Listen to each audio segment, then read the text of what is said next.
Right. Okay, everybody, well, welcome. Official welcome to everybody here. We've got a very international crowd we've been discovering from all over the world joining us. It's wonderful. So just to let you know, you're on the right call. This is not a call, it's a webinar. You're in the right webinar. If you've come to hear about does a Three Principles coach, no, does a Three Principles coach exist? Yes, they do. Does a perfect Three Principles coach exist? Well, it's a bit of a trick question, isn't it? And you're here with Gabriela, Moldonado-Montano, and Jack Pransky. So I think the format for this is going to be that Jack and Gabby will speak a little bit to the topic, and then we'll open it up for questions, because they always like to be fresh and in the moment and make sure that we're serving everybody. And so also, as you know from our little piece of promo material, I suppose, this is a taster for the upcoming 5-day retreat in Spain, in Albia, on the 25th to the 29th of October. There are a few people here I recognise who have been before. There are a few people who are definitely already coming. Just to let you know ahead of time, we have 4 spaces left. So if it's something you're thinking about, now's the time to jump in, and we have an early bird that finishes at the end of this month. So if anybody's got any questions, I'm the person to ask, since I'm head organiser at the moment. So if there's anything you'd like to know about that, just let me know. So without further ado, I'm going to hand you over to, I don't know who's starting, Jack or Gabby, one of you. Must be Gab. Must be Gab. All right. Hold on a second. I'm sorry. I get allergies at certain times of the year, and this is it. So I think we started talking about this topic because I think Jack and I recognize that when you first learn about the principles and you get touched and you want to share it with people, the idea of, do I have enough grounding? The idea of, They are. is it good? You know, am I good enough? The idea of, like all your ideas just pop into our heads. And so we wanted to kind of talk about our own journey and what we've learned, what we've seen with other people. And for me, more recently, I have seen a lot of coaches that are working with people and their clients are not shifting, or they're not moving, or they got better and then they went back to the troubling behavior, whatever the behavior is. And often the response to that is, well, I'm not good enough, right? Because if I was good, then all my clients would change quickly, like in one session, right? They would never go back to their behavior, blah, blah, blah, blah. So we wanted to demystify that. We wanted to talk about that. I have a lot of experience with people that get better for a little bit and then they go back to their behavior. And so I wanted to talk about some of the things that I've learned about that and some of the observations that I could share with you that could be helpful.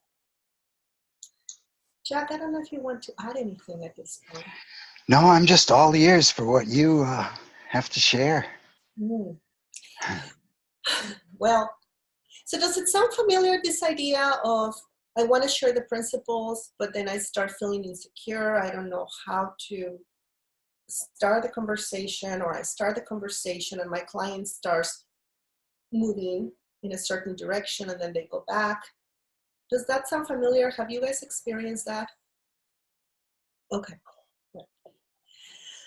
Well, the first thing that I want to tell you is that that is going to happen. Okay? You will have insecure thoughts about you, and you will have clients that do very well and then they'll lapse again. And in the addiction field is called relapse. So I may use that word, but pretty much we're talking about somebody that maybe starts feeling depression again, starts having behavioral problems, like if they're children again. And I want to ask you, what's the very first thing that occurs to you when that happens? When you're working with somebody and they lapse, or when you're working with somebody and you start feeling insecure? Like what happens to you? What would that indicate? Well, that's two different questions, actually. Yes, they're two different questions, and I would like to hear about both. Should we take one first? Let's take the first one first. What happens to you when you're sharing with somebody and then all of a sudden you start feeling insecure? What does that mean? You're caught up in your own thinking. Steve, Yeah, so what? it means suddenly it's the outside-in world. We let something outside of ourselves, meaning them not getting better or something like that, down.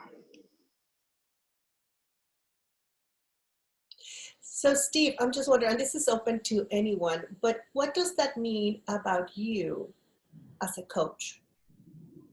I'm not role modeling the very thing I'm trying to teach to the person. Could you repeat that again? Hear that. I am no longer role modeling the very energy that I'm trying to share with the person I'm coaching. Did you catch that, Jack? Yes, I think. You're saying that if that we want to be the model of what we are attempting to teach people or coach people in, and if Right. we, If I was trying to coach somebody out of fear, and I was in fear myself that I really wasn't doing a good job, I'm not role modeling. I am energetically being at the same state the person is. yeah, it's funny how that happens. Especially for empathetic people. I have to be very careful of that. I've been an animal communicator for 20 years and highly sensitive. And first on, when I first began, I constantly would empathize so much with my clients, I could no longer coach them. Huh. So I had to learn that being a coach, that I couldn't get involved with their problems and their animals and their fears, because then I could no longer coach them. So I realized with the 3P, while I'm not professionally coaching, that if I'm not role modeling what I am trying to convey to them, I'm not being very effective anymore, at least to me. I think that's an excellent point. And yet it happens. Innocently. To all of us at different times.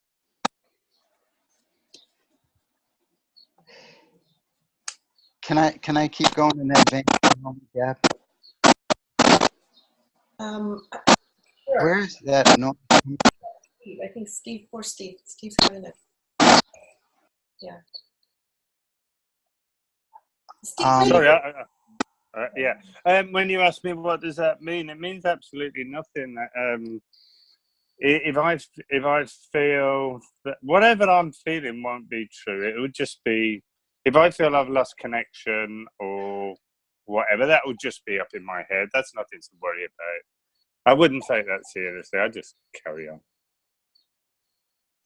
It's made up. It'd be fine. I'll probably lose a connection tonight a few times when people are talking, but that's nothing to worry about. It's all fine. Just carry on the conversation. You'll get there.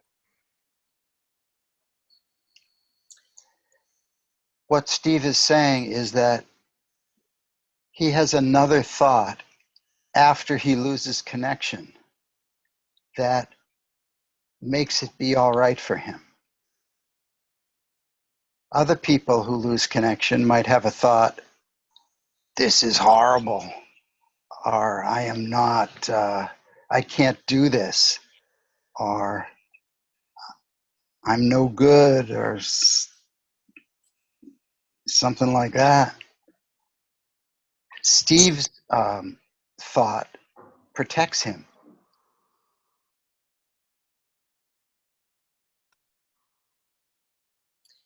And that's exactly, I think, Steve, that's funny because that's exactly where we want to go with you today. Exactly. In our understanding of how we work and how life works, with these principles and how we are life force in action and we are wisdom in action, and how what's happening is the creation of illusion is just occurring every moment of our lives. That's the only thing that's occurring every moment of our lives. Thank you, Sheila. Okay, so we've heard that Ellen has her hand up. Ellen will be with you in a second. And so there is nothing else and nothing more. The fact is, I'll speak for myself, is that I do get insecure. I have gotten insecure in the middle of listening to a client because I get distracted by the story, right? Sometimes I get distracted by the story. That happens. Sometimes I think like, I don't know enough. Like, I don't know, let's say, I don't know anything about teaching 12-year-olds how to ski, so how can I talk about that, right? So all these things happened. And somehow we have this misunderstanding or this conception that as we learn the principles, we will skip certain experiences. We will not make up certain illusions, like we will not get insecure with clients. And so we start thinking that we need to be this perfect person in front of our clients, having this perfect experience of always security and all this stuff. And because we have that illusion in our heads, when we don't, then it becomes a problem. Okay.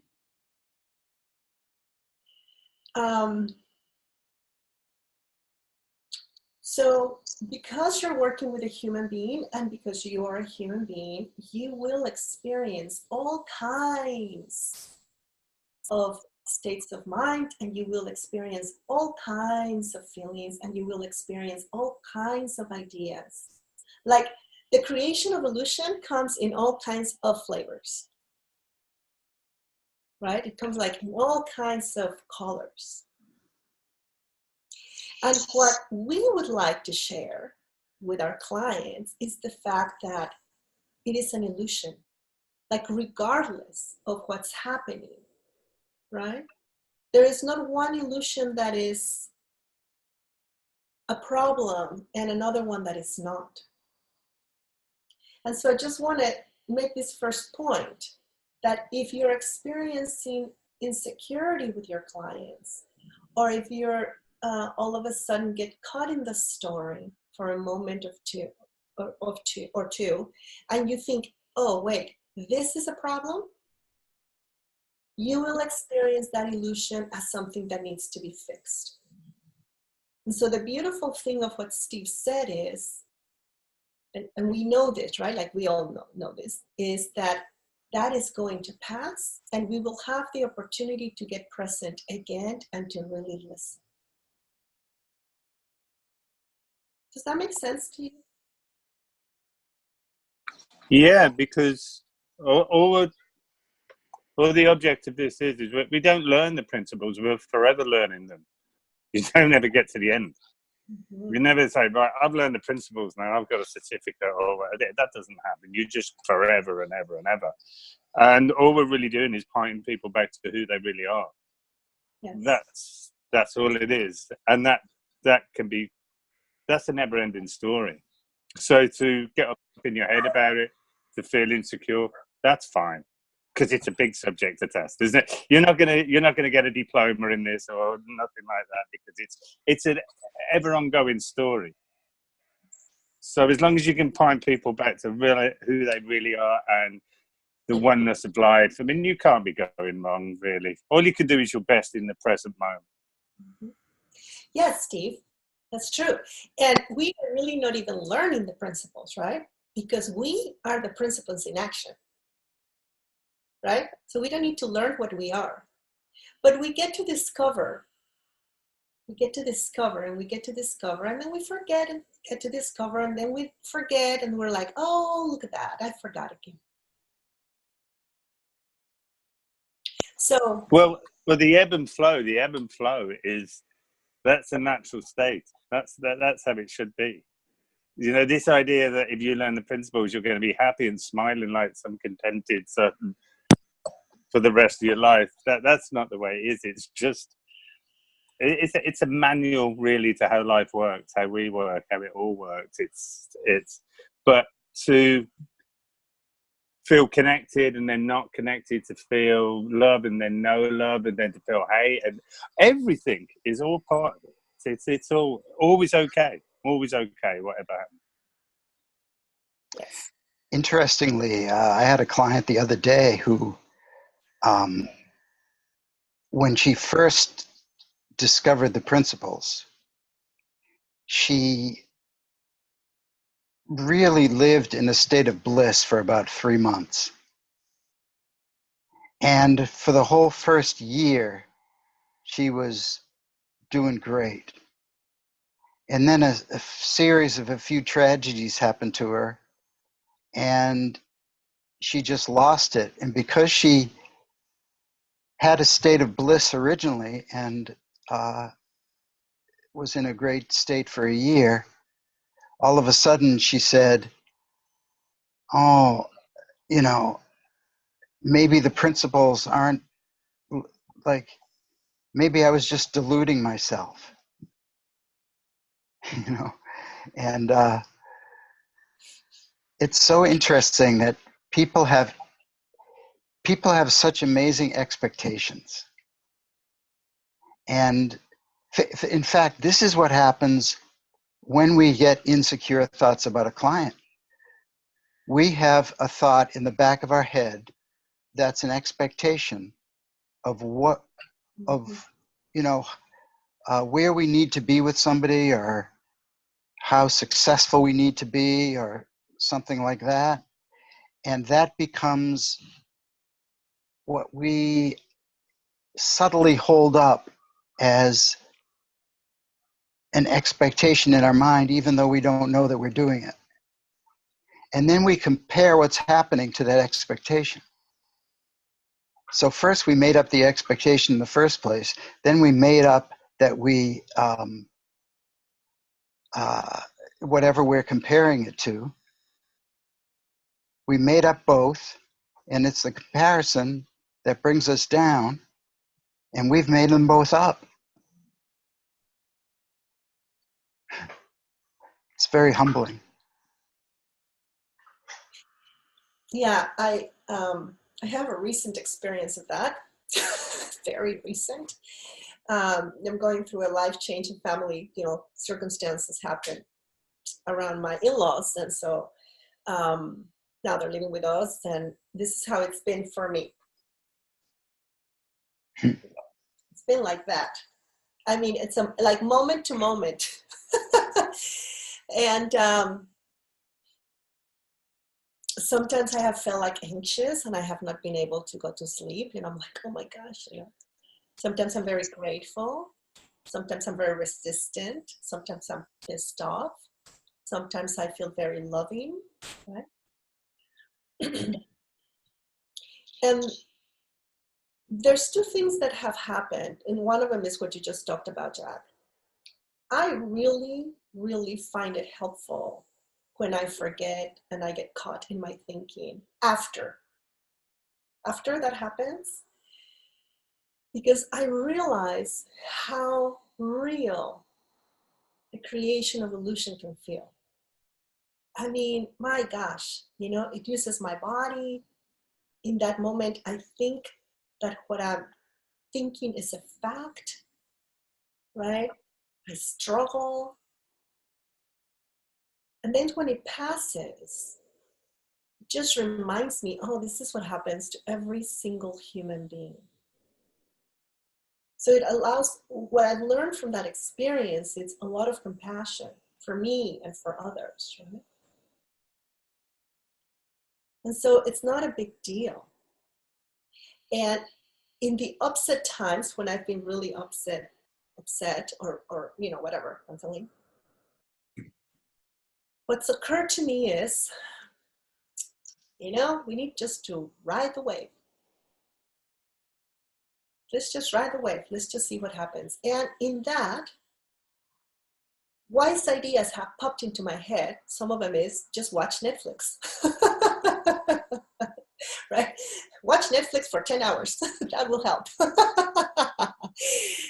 Or, go for a walk. But I love that I am feeling really intense. And this time, there is no judgment about the way that I'm feeling. It just frees me to feel what I'm feeling. And then at some point, because this is how things work, I pop up.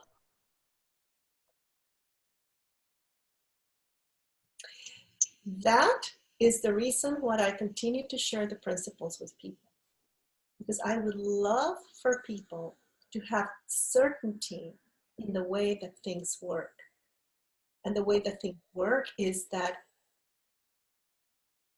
you can have a storm in one moment, and then because the way that the principles work, the next moment you can have a thought that's completely different, and it will allow you to see life and experience life just in 180-degree different. Can I say what you're saying in another way? Of course. There is no difference between us and our clients. As soon as we think there is, we are off base. There are,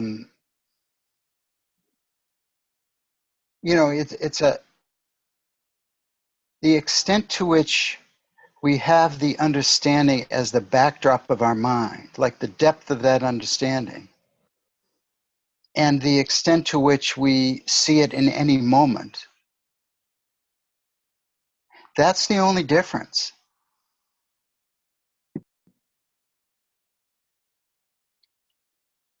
But every one of us gets caught up in the same way, not the same subject matter, but the same way as our clients do. Every one of us.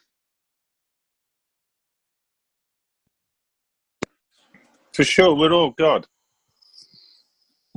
We're all God. God talking to God. So that you could go to coach someone and end up getting coached yourself, because that's the way it rolls. No one's any better. This is one energy that's rolling together. So to put ourselves as a hierarchy, being a coach is just that's just made up. That's heavily made up. Beware the enlightened three principles ego.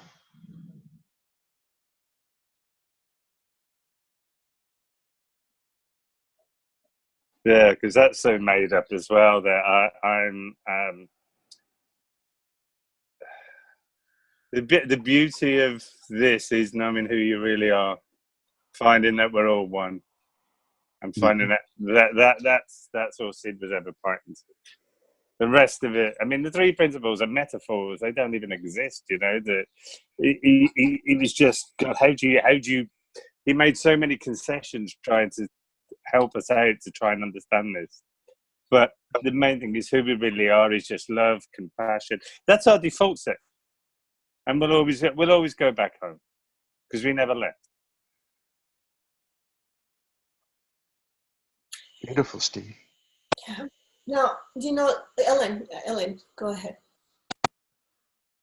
Thank you so much for this conversation. I was just thinking about times I've participated with 3 principals teachers and how their authentic, real sharing about what's going on for them, deeply moves me.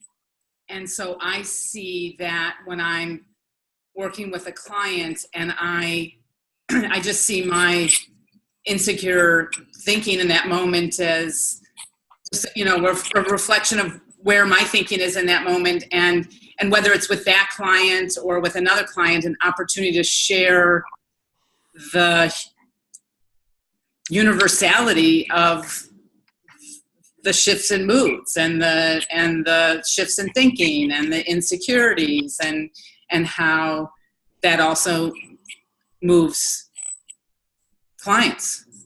And that's an excellent point, Ellen, because just like we have had that misunderstanding of once we learn this, then we will have the perfect experience, right? Other people do too, right? And so they also think that I'm doing something wrong with the principles, because if I was doing it right, then I would not feel upset anymore, right? And so if we are under the misunderstanding that the principles are this technique to have a perfect life, right, and we don't see it. And sometimes in our enthusiasm, we kind of point people towards that direction, right? Innocently. But I love what you said about appreciating the moments of being genuine and being honest, right? And some of the people that I've worked with that were in very stressful situations, and I would tell them, oh yes, I get jealous, yes, I get angry, I get insecure, I get full of myself, I get very egotistical, right? Like all of that. They said, you get that? And I was like, of course I get like that, of course. Of course, why wouldn't I? I'm a human being, right? So there is, like that by itself, when we're just willing to share the truth and explain what's going on with a client, can be extremely helpful. That's an excellent point. And the awareness, for me, the awareness of my insecure thinking, like I can be in my insecure thinking, but the awareness is just one step up in my consciousness where then I can see that and something shifts from the scene of that. And that will happen. Yeah. That will happen naturally. Like we'll notice, like, oh, well, there you go. You know, usually I have this illusion that I'm a pretty good listener, right? It's like, I'm a pretty good listener. But recently, as pointed by my family, I'm like, man, my listening is terrible right now. Just terrible. I don't even let people finish their sentence, you know, and I'm already giving a solution. And I was like, wow, check this out. I can have horrible listening. Like that happens.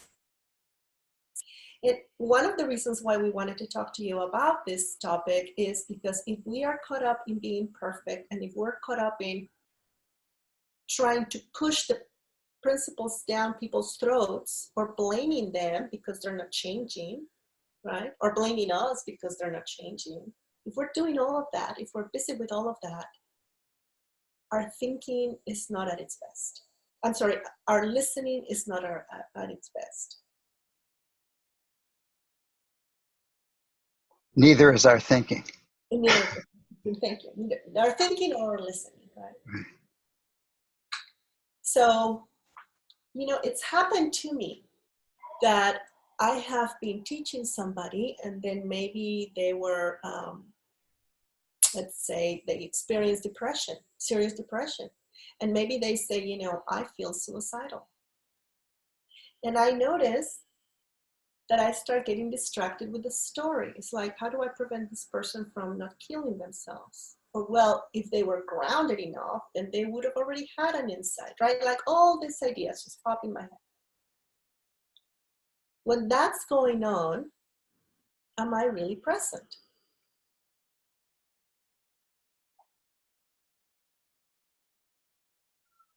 Right? And so then what I've done in the past, and I catch myself doing this, is it's like I ask these questions that are leading questions. Do you know what a leading question is? A leading question is something like, well, that's just your thinking, isn't it?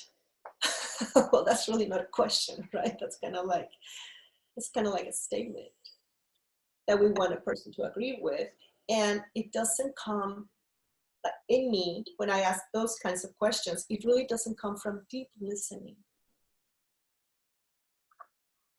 That is probably the worst question in the world. That is a horrible, yeah. Oh, a horrible statement. Sorry. I mean, if you say to somebody it's just your thinking, that to them, their thinking's real. It's bona fide, absolutely real. So to shatter someone by saying something like that, they'll get defensive. They'll go totally outside in. They'll just go up in their head about that because it's the wrong approach. Totally, you've got to sort of be a bit more subtle with people and take them hand in hand and lead them through the journey. Before, I mean, I understand what you're saying, but leading questions, whatever, where would they take you to? That's my point, Steve.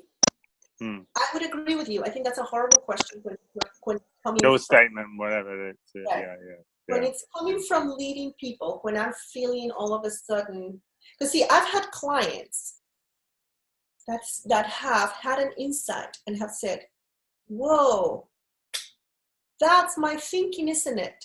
Like they've seen it, right? For themselves, right? They're like, oh my gosh, what? Right? Which is very different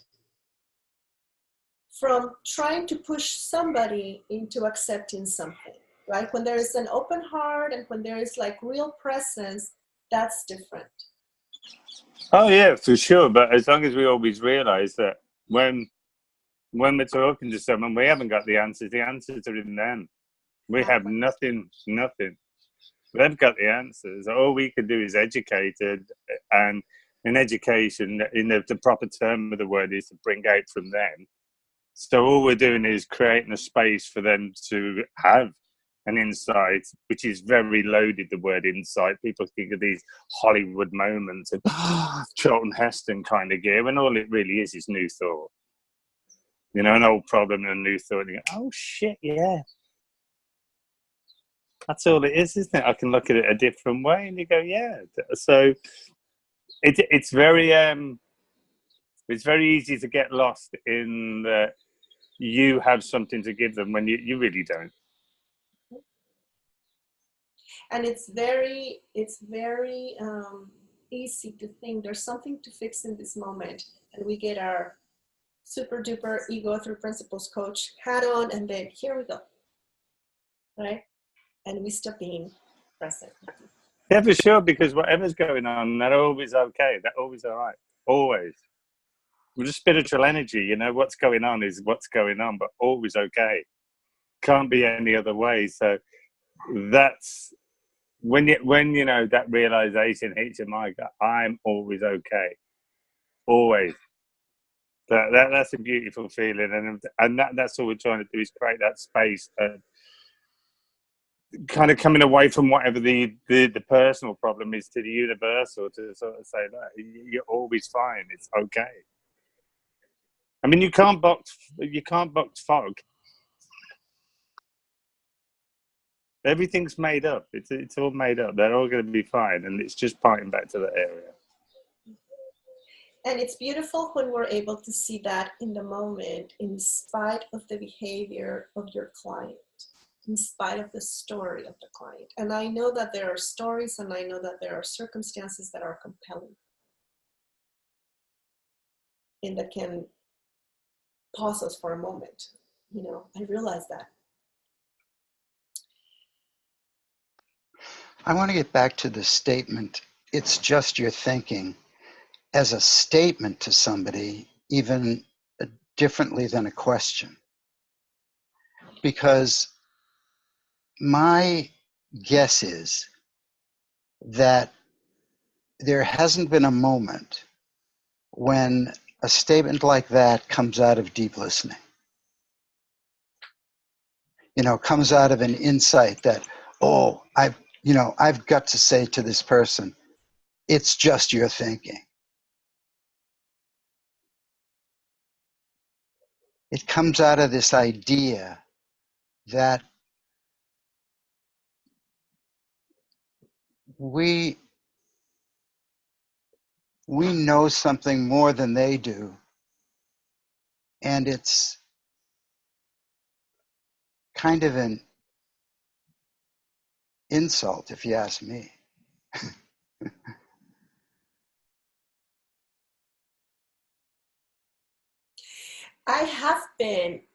That's been said to me. It's been said to me too. Yes. And I swear to you that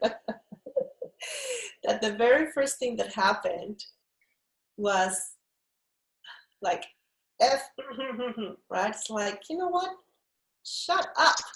That's what I need. That's not what it's helpful. Deep inside, I know, but in this moment, it feels real. And sometimes, me as a human being, I just need, Steve, I think you were referring to like creating the space. I just need another human being present with me. That's it. Mm-hmm.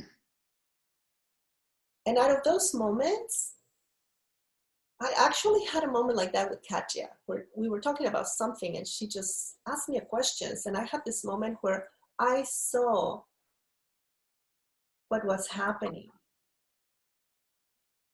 And then I've been with other people where we were just talking and talking, and in a certain moment, they saw what was happening. But I agree with you, it just feels so, I felt so, like a little girl. It's like, don't you know that it's just your thinking? Get on with it. You know? Well, no shit. If I could see that in that moment, then I wouldn't be there. And so that's why I love those moments where I get stuck, because they help me remember how real the illusion can feel. Yeah, I think when, excuse me, when you say for some minutes just your thinking, you're then talking to the separate self. You're putting them over there and you're here, and we're all one. There's no separation. So that to me is an illusion as well, where we're all one. There's no separation. We believe in the separate self. When we start believing all the stuff in life that comes down to us, you know. So I would never ever go down the line of anyone feeling there is no separate self. That's so made up. It's unbelievable. And so fighting back again and again, people just to who they really are, and not getting involved with the story, to me is a lot easier than, because the stories are made up. They look so real, but that's our experience of life as well, you know. So we need to experience what's going on.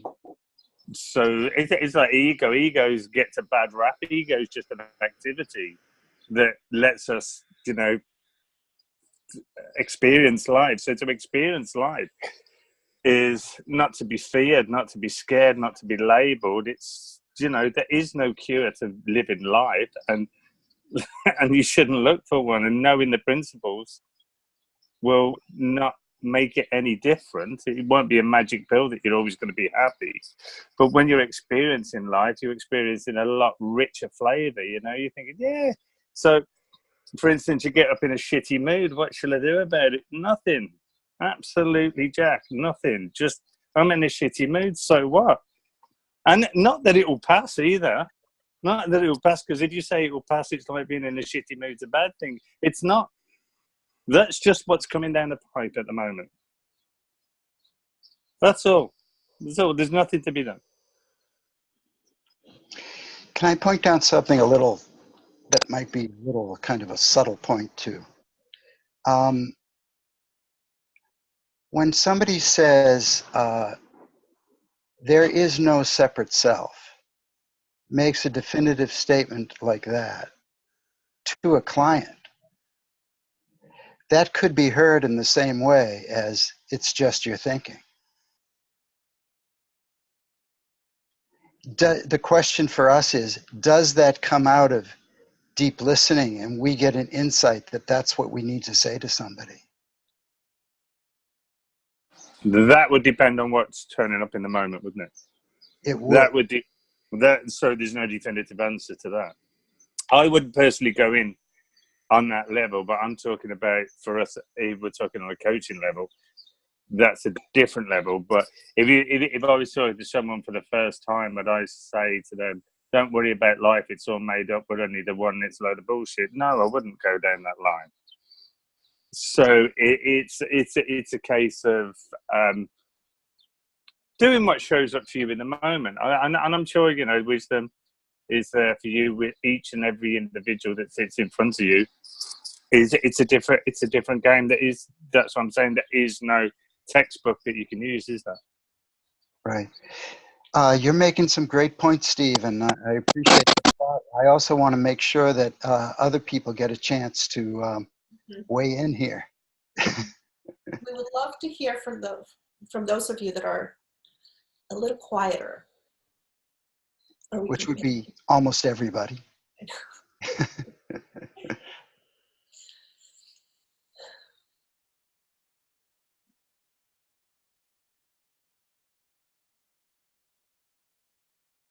Does anybody have any coaching issues that they want to bring up? Or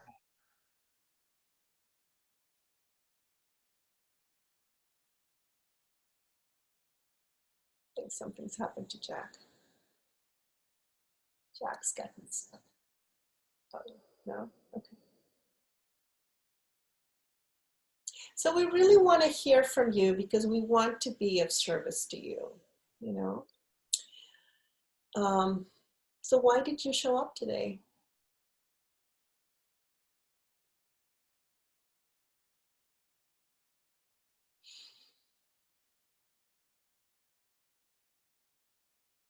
What is it that Joanne?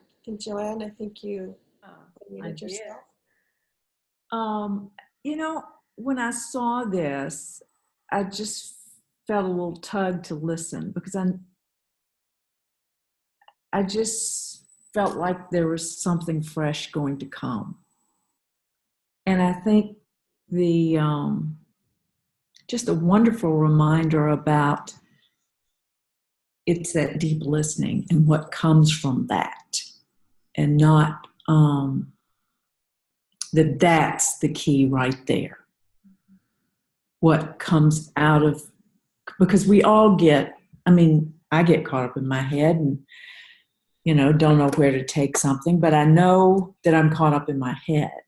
Mm-hmm. And sometimes I have said things without but the reminder, it's just let yourself fall into the deep listening. And mm-hmm. That's where the wisdom comes out. Mm-hmm. Mm-hmm. That's a great point.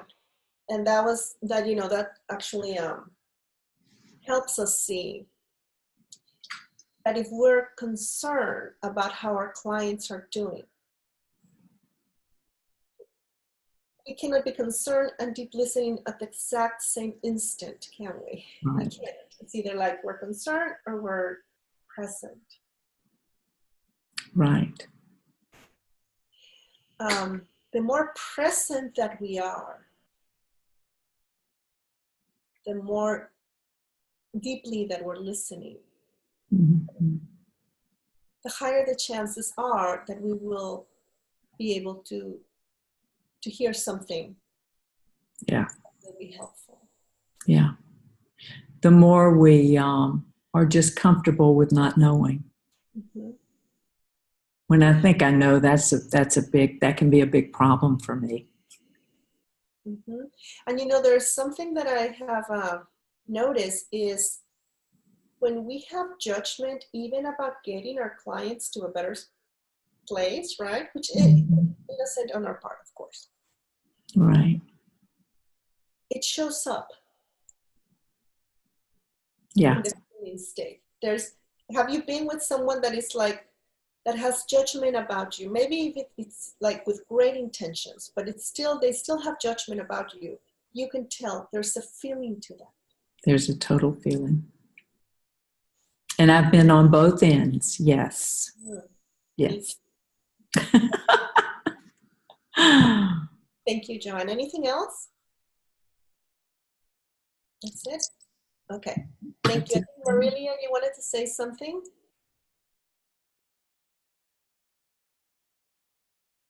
I'm here today because I'm fairly new to the principles, but I want to start sharing, and I especially would love to start sharing in Brazil, even though I'm in the States. I still have family and friends there, and I go every year, and I feel very deep in my heart that it would be a wonderful thing in that country at the moment, and so that's why I'm here. Mm-hmm.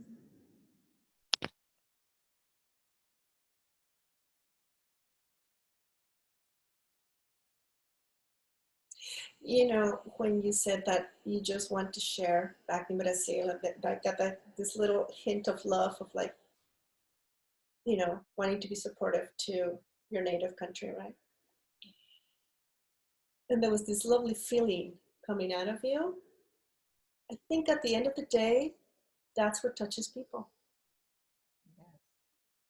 You know, being present, extending our love, seeing their resilience, seeing their divinity in the moment. I think there's something so powerful about just that. You know, you can be full of ideas and you can be full of good intentions, but at the end of the day, when we just sit down with another human being in the porch with a glass of lemonade and give them the gift of presence and listening, that touches people. That's true. That is true. Mm.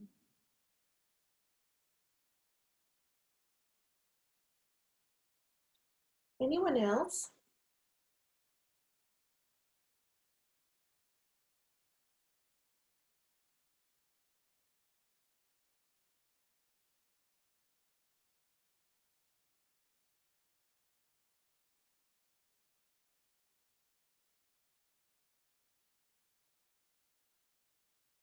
So I'm here because I'm also really new and haven't begun coaching yet. So I was really interested to hear what everyone had to say, and it does keep coming back to the deep listening, which seems to be really key. Because if I understood it correctly, it's almost like having an empty mind in terms of no prejudgments, no solutions that are already thought of, leaving your experience behind, so you don't project it on them, and just listening. I haven't properly tried it yet. So I'd love to hear more about deep listening in terms of how, when you're aware that you're actually really doing it, as opposed, is it when you've not got the chatter going, oh yeah, I agree with that, and I'm just you're bringing in a really good point. And there's some noise. Okay. You're bringing in a really good point. And, you know, we talk about it, deep listening, but really it's just sitting down with an empty mind, in front of another human being. Not knowing, not having to agree, not having to solve the problem, right? Yeah. Really, I mean, the word has been used, curious, but I wouldn't even use the word curious. I mean, you can use it, but it's just like appreciating, listening with an empty mind, not wanting to solve, not wanting to teach, not wanting to compare. You know? Yeah. Is that it? Doesn't sort of when someone just doesn't feel that sense of judgment or the interruption, then they do have that space that you talk about. Is that how suddenly they can sort of just become more conscious of their thinking, and that's how their own wisdom can sort of show through and help them to find solutions to whatever issue is that they're dealing with? Is that how it works in practice from your experience? Yes, Karina, you know, you've done deep listening and you've done this. So let me give you an example of this, okay? It's like when you have one of your girlfriends or your kids or your cousins or whatever, and he goes, you know, I want to talk to you about a problem because, you know, whatever, you know, and you don't say anything. You just sit down with them, and then they talk it out, right? And they're like, oh my God, blah, blah, blah, blah. And then they'll go like, thank you, Karina, for helping me. And you did nothing. Does that happen to you?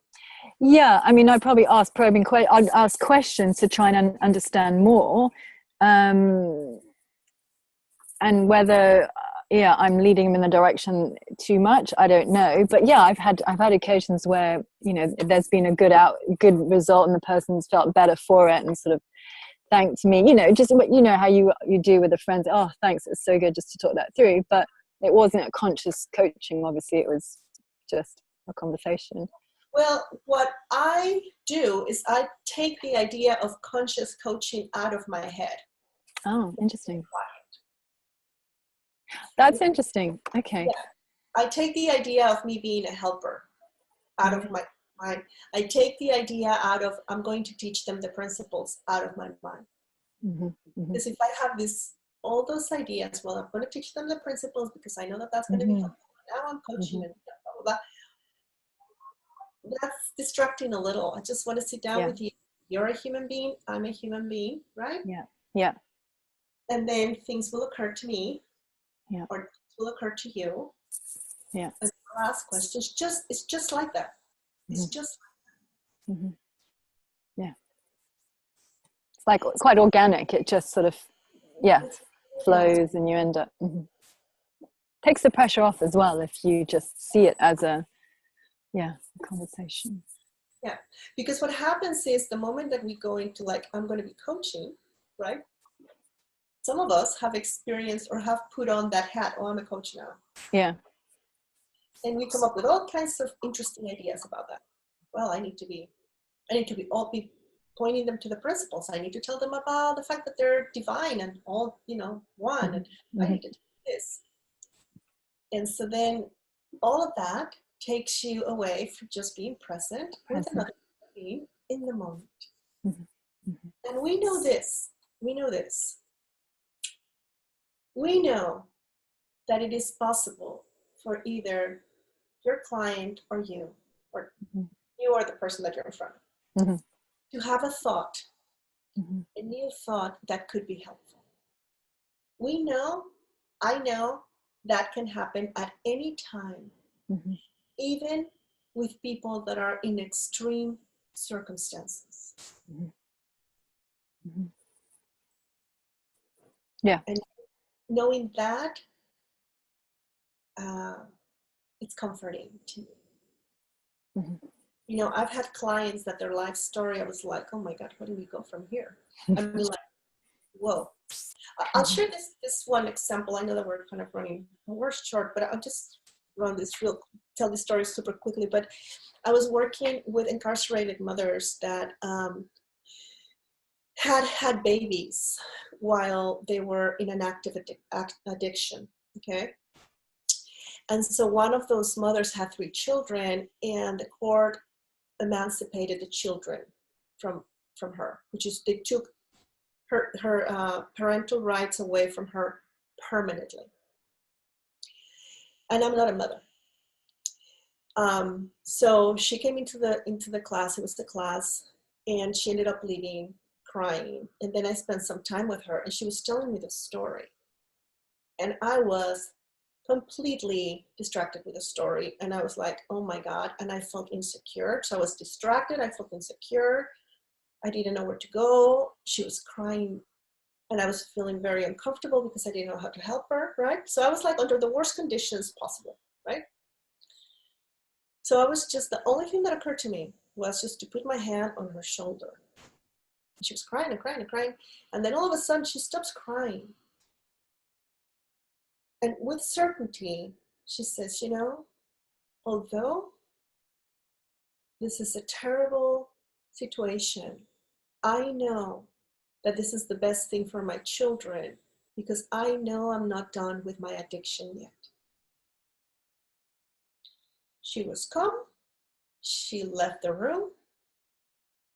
And I was like, well, what happened there? It had nothing to do with me. See, I was like under the worst circumstances possibly a coach could be in, but it didn't matter because the solution came from her. And that's what's happening all the time. When somebody has an insight, it comes from them. And when somebody has a thought of reoccurrence or relapse or going back to a behavior, that also comes from them. But what we know is that at any moment, they can have a thought that would allow them to experience life differently. And it was literally just the placing of the hand and maybe the grounding of her or something. And did you manage to stay calm? I mean, you talked about the feeling. No. I mean, that's why I'm using that example because I was not calm. I was worried. I was suffering with her. Mm-hmm. You know, I was a mess. But the only thing that I remember is like, just put your hand on her. So I was like this. And then she had something happen, right? I was there, present. But it had nothing to do with me in that moment. Absolutely nothing. Because I was really under the worst circumstances possible. So it was nice. I love that happened because it reminds me when somebody has an insight, it has nothing to do with me, really.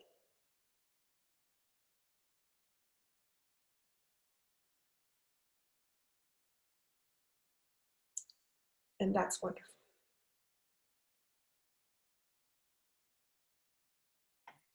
I like that. I like that about it. But I do think it has a little bit in the sense that you've helped create the conditions, the space.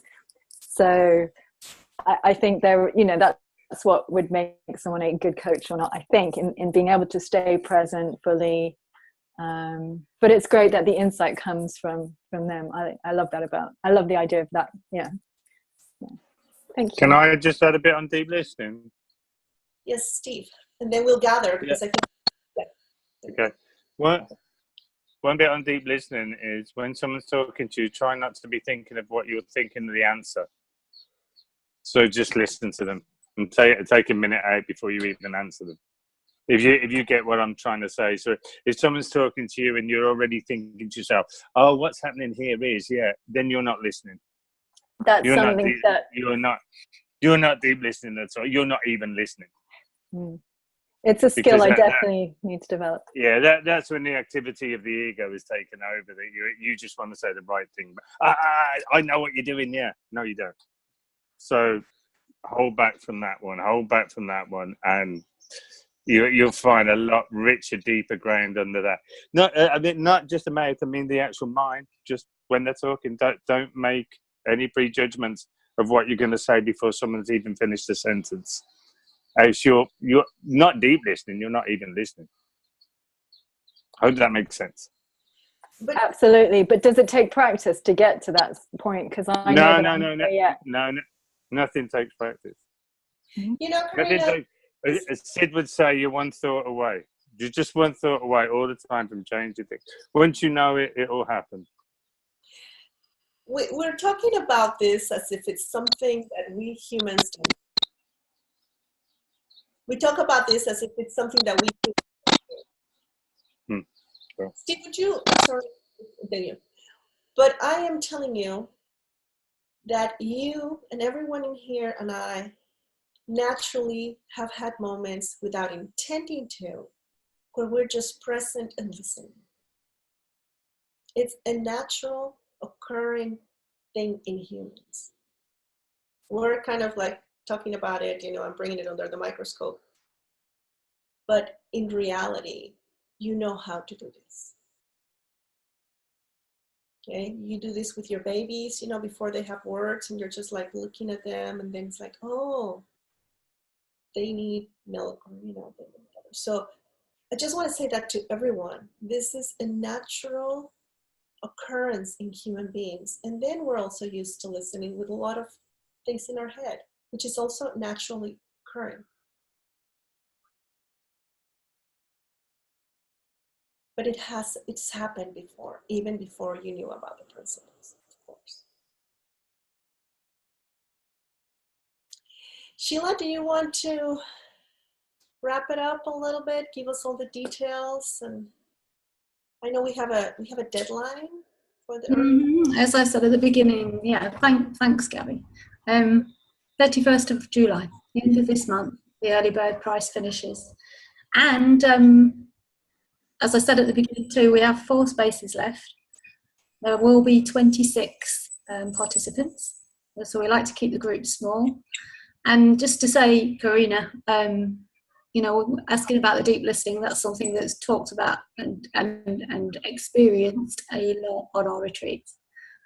Something that Jack's been teaching for many, many years, and you know, been organising trainings for Jack out here since 2012. So I've been to a lot of deep listening exercises, experiences, as some people on this webinar will have too.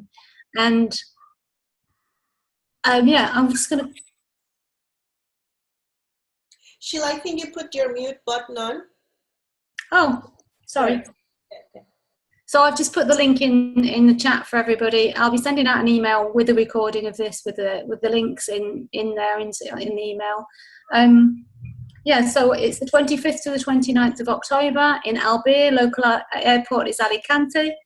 We have a very, very special price at our hotel for participants. So if you want any of the details, just get in touch with me and I'm happy to help. So don't think there's anything else I want to add, apart from we're missing Jack, of course. I don't know quite what happened to him. We lost him about 10 minutes ago. I imagine he's got internet difficulties, the fact that he's not been in touch. Yeah. I don't know if there's Katya. I don't know if you want to say anything. Well, not really. I'm really looking forward to it, and you know, in the teaching of Jack really helped me to learn about that deep listening through all those retreats and trainings we've done. And really, it's just about being. It took me a while till I actually realized that it was just something that's so natural. And it's always great to be experiencing it with all those lovely people there over and over again. And so to me, it's just like a highlight of the year. So I'm looking forward to it. I hope to see many of you there as well. Yeah. If you're coming from the States and you're interested, Norwegian Airlines has a great fares. So I paid, I think it was like under $700 from California too. So Norwegian, this is like a shout out to Norwegian Airlines. We do have participants flying in from the States, from Canada, from Denmark, from Sweden, from Germany, from France, from lots and lots of countries. So we're going to be in good island, Greece. We're going to be a very international crowd, which is always cool. Anyway, well, thank you for being here with us today. We hope that this was helpful to you. Sheila, do you need to say something about emails or something? Wasn't there something that you needed to say? No, it's all changed now. I've just made it one email. It was too complicated last time. Oh, okay, perfect. Okay. So they'll be receiving the recording, is that? Everybody who ticked the box will, yeah. Okay. So you'll be receiving the recording and then you can edit it again. And we hope to see you in Alicante, Spain in October. Yeah. If not before. Alrighty. Take care. Well, just unmuted everybody, so you can say goodbye. Thank you very much. Thanks very much. Bye. Lovely to see you. Cheers. Just Cheers. Thank you. Bye. Bye.